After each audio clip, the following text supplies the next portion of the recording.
Tuto sa nachádzajú hry dnešnej časti. Prvá má názov Alter Ego a je to úplne nová hra. Túto hru hrajú len dvaja herci, kde jeden rozpráva niečo a ten druhý rozpráva to, čo si skutočne ten, čo rozprával predtým, myslí. Krásne som to vysvetlil. Vy sa tak pekne držíte za ruky, ale že vy ste si to dali vy dvaja. Dobre, tak Peťa, Čeky, dajte si to vy dvaja. Dobre? Dobre. Téma znie, herec pred začiatkom derniéry, teda posledného predstavenia, divadelného predstavenia, srdečne víta divákov. To je takéto klasické, že keď je posledné predstavenie, tak príde herec a porozpráva, že tak toto je už 180. predstavenie a tak ďalej, bla, bla, bla. A až potom začne divadelné predstavenie, skutočné. Takže kto to bude?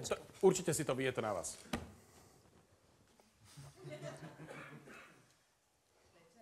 Ale nepovedali ste si, že... Tak... Povedz si, Čeky dá. Tak ja budem teraz ten herec. Dobre, okej. Ale ktorý? Ja, dobre. Dobre, začíname hrať prvú hru, ktorá nesie názov Alter Ego v tejto chvíli.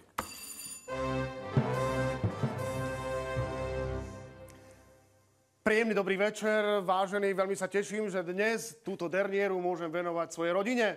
No to určite. Režisér bol veľmi príjemný a vždy, za každým, ak sme urobili nejakú chybu, alebo bol pocit nejakej neistoty, veľmi príjemne sa vyjadroval na našu adresu, či už počas skúšky, alebo aj počas vysvetliviek, takzvaných, čo sme urobili zle. No presne, hlavne keď my máme hovado a chudera. Prvýkrát, keď som sa s režisérom stretol na javisku, bol som veľmi neistý, no vedel som, že to dokážem. Táto sa mi páči. Popri tom som cítil, že režisér má naozaj koncepčný plán, ako táto inscenácia naozaj musí vyzerať. Ako by asi vyzerala v gaťkách? Vtedy som si povedal, režisér vie presne, o čom hovorí a nikdy sa nestalo, aby mojich kolegov, či už mňa, alebo kolegov, prichytil v bufete alebo niekde mimo javiska. Ako by asi vyzerala v gaťkách v bufete? Poviete si bufet.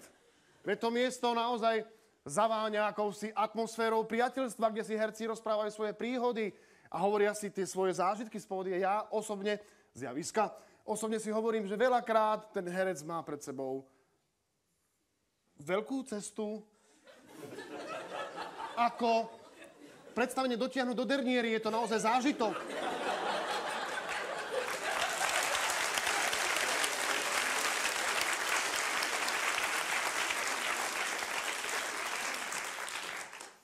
No hlavne takéto predstavenie. Preboha, mne sa páči aj on vedľa.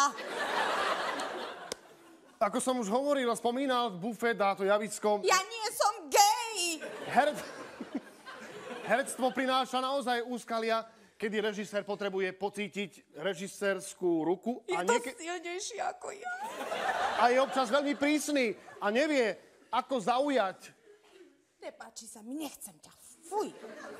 Isté, veľakrát sa stane, že sme neistí, alebo že sa pošmykneme, alebo že ten šlágvord nezapočujeme. Jak by som sa ja pošmykol.